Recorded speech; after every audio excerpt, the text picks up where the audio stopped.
Okay, well, let's learn about Jamaican food.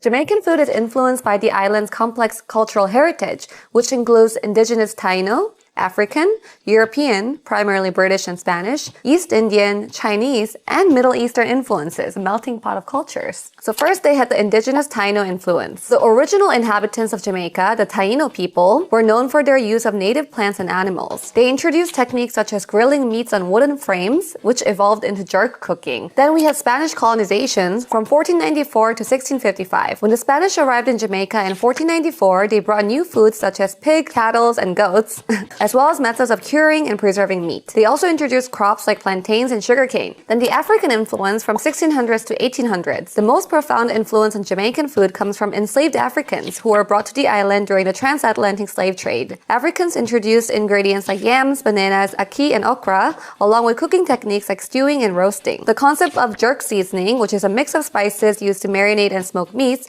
is also attributed to the African Maroons, descendants of escaped enslaved people. Then there was a British rule from 1655 to 1962. After the British seized Jamaica from the Spanish in 1655, they introduced their own culinary traditions. Foods such as salted fish, puddings, pies, and various baked goods became part of the Jamaican diet. The British also played a key role in expanding the sugar industry, which led to a widespread use of rum in Jamaican cooking and culture. Then in the 19th century, the indentured servants from India and China arrived. Following the abolition of slavery in the 1830s, indentured laborers from India and China were brought to Jamaica to work on plantations. The Indian laborers introduced curry and spices like turmeric and cumin, which gave rise to the popularity of dishes like curried goat and curried chicken. Chinese immigrants contributed to stir-frying techniques and ingredients like soy sauce and rice. Then the Middle Eastern influence. Lebanese and Syrian immigrants who arrived in the 20th century also left their mark on Jamaican cuisine by introducing dishes like kebabs and flatbreads, which became integrated into Jamaican street food culture.